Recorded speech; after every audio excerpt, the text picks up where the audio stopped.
ప్రతిపాదన అధ్యక్ష. గౌరవ పవన్ కళ్యాణ్ గారు సామాజిక స్పృహ కలిగినటువంటి వ్యక్తి, అదేవిధంగా కేంద్రంతో కూడా సత్సంబంధాలు ఉన్నాయి కాబట్టి ఈ ప్రతిపాదన కేంద్రానికి కూడా పంపించి ఒప్పించాలని చెప్పి మీ ద్వారా మనవి చేస్తున్నా అధ్యక్ష.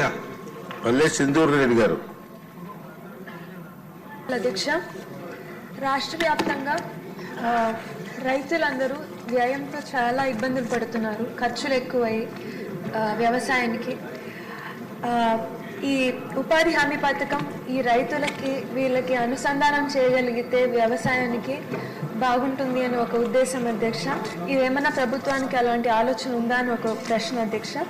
అలాగే సత్యసాయి జిల్లాలో 10 మండలాలు, ఇంకా అనంతపురం జిల్లాలో 7 మండలాలు బాగా వెనుకబడిన మండలాలుగా గుర్తించారు అధ్యక్ష. అలాగే రాష్ట్ర వ్యాప్తంగా 54 మండలాలని వెనుకబడిన మండలాలుగా గుర్తించారు అధ్యక్ష. ఈ మండలాల్లో ఈ 100 రోజులు వర్కింగ్ డేస్ కాకోకుండా వీళ్ళకేమన్నా 150 రోజులు ఇవ్వగలిగితే బాగుంటుంది అని ఒక ఉద్దేశం అధ్యక్ష. అదేమన్నా వీలు పడుతుందేమో అని మంత్రివర్యులను కోరుతున్నాను అధ్యక్ష. అలాగే ఉపాధి హామీ పథకంలో పనిచేసే వర్కర్స్కి మౌలిక సదుపాయాలు కల్పించాలని, ఏదైనా మజ్జిగ కానీ నీరు కానీ లేదంటే అక్కడ వాళ్ళు తీసుకెళ్లే వాళ్ళ చిన్న పిల్లలకి ఏదైనా ఆయా అలాంటివి ఏమన్నా వీళ్ళకి ప్రొవిజన్స్ పెట్టగలుగుతారా అని ఒకటి అధ్యక్ష. ధన్యవాదాలు.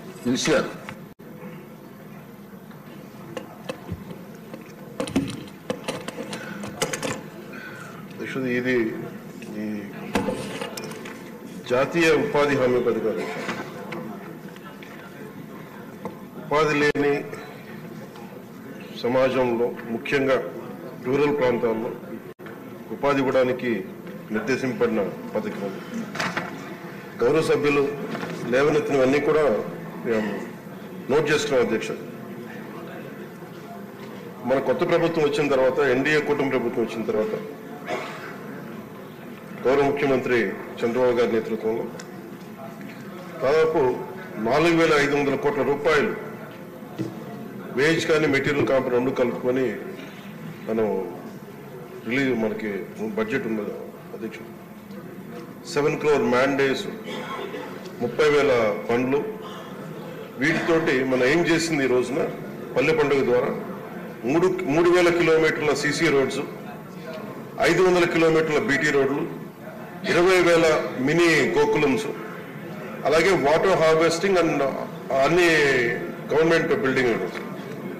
ఇది సంక్రాంతి లోపు ఇవన్నీ చేయాలి అనేది ఒక బలమైన ఉద్దేశంతో ముందుకెళ్తున్నాం అధ్యక్ష.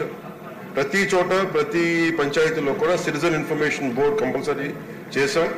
అలాగే వర్క్ సైట్ బోర్డ్స్ కూడా అన్ని వర్క్ సైట్స్ చేశాం అధ్యక్ష.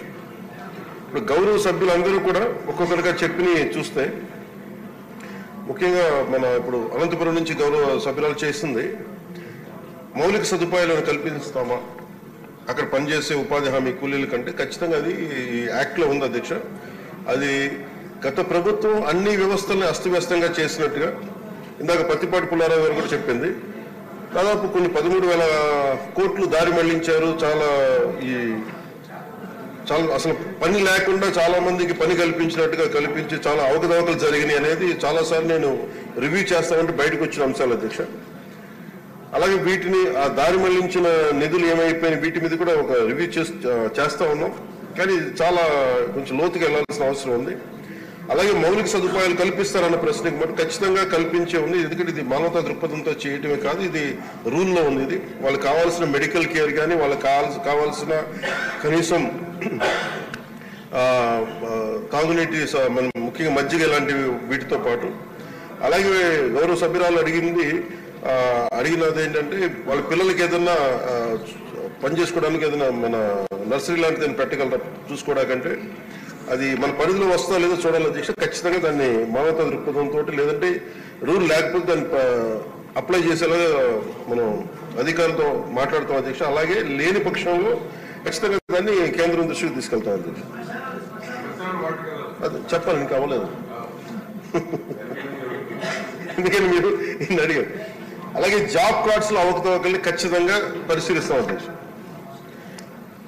అలాగే GO number 646 issued on 15/11/2024 to release all the irrational, ఇందాక ఇది పత్తిపాటి పుల్లారావు గారు అడిగిన ప్రశ్నకి అధ్యక్ష. GO number 646 issued on 15/11/2024 to release all the irrationally deducted payments amounting to 331 crores by the previous government. అలాగే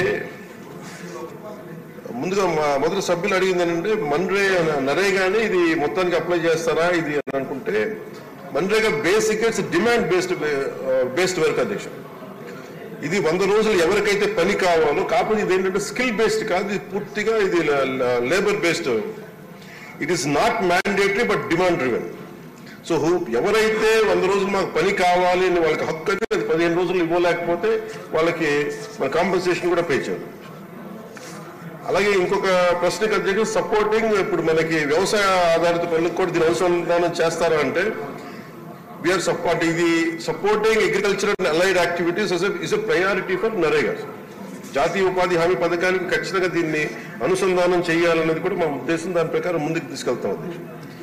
అలాగే గుర్రపు డెక్క ఇలాంటివన్నీ కూడా desilting of Pond's and canals ఇవన్నీ చేయగలవా లేదంటే ఇది as per MNREGA rules it can be done. అది ఖచ్చితంగా దాన్ని మీరు గౌరవ ఎమ్మెల్యేలు ఎవరైనా సరే సభ్యులు ఎవరైనా సరే పంచాయతీ దృష్టి అధికారుల దృష్టికి తీసుకెళ్తే ఖచ్చితంగా దాన్ని ప్రయారిటైజ్ చేసి దాన్ని తీసుకెళ్తాం అధ్యక్షుడు. అలాగే డిస్ట్రిక్ట్ ఎలా యూనిట్ చేయాలి అంటే district as unit is decided by the government of India, not by the government of Andhra Pradesh. అలాగే ఇంకొక ప్రశ్న ఏంటంటే 1.49 lakh job cards already completed for 100 days of employment. 5.85 lakh wage seekers working on work sites today. It will further increase in coming days. And gravel roads also can be taken as per the demand addition. ఇవన్నీ ఉన్నాయి అధ్యక్షుడు. ఇవన్నీ కాకుండా గతంలో మనం లోకేష్ గారు ఉన్నప్పుడు పత్తిపాటి పుల్లారావు గారు చెప్తే 22 శాఖలతో అనుసంధానం జరిగింది. ఈ ప్రభుత్వం వచ్చాక దీన్ని కొంచెం అవకతవక చాలా అస్తవ్యస్తంగా చేశారనేది ఖచ్చితంగా more greater coordination needed with all the departments. We will completely look into it. We will look into the issues. కూర్చున్నారు ఏంటండి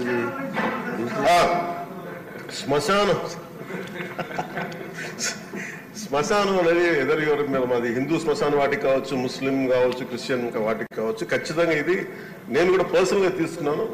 దీన్ని శ్మశాన వాటికి వర్తింపు చేయమని ఇక్కడ నేను ఆల్రెడీ చెప్పున్నాను. అది మీ దృష్టికి తీసుకొస్తాను. ఇది ఎక్స్క్లూడ్ చేయలేదు. అలాగే కాంపౌండ్ వాల్స్ కూడా ముఖ్యంగా అడిగింది నిన్న గౌరవ సభ్యులు చాలా మంది దృష్టికి తీసుకొచ్చారు. కాంపౌండ్ వాల్ స్కూల్స్ ని ఎలా కాపాడుతామో కాంపౌండ్ వాల్స్ తో కట్టి, అలాగే శ్మశాన వాటికల్ని కాంపౌండ్ వాల్ కట్టమని కూడా చెప్తాను. డెఫినెట్లీ దీన్ని ఎగ్జామిన్ చేసి దాన్ని ముందుకు తీసుకెళ్తాం. క్వశ్చన్ నెంబర్ 71 అండి, దేవాదాయ శాఖ మంత్రి గారు.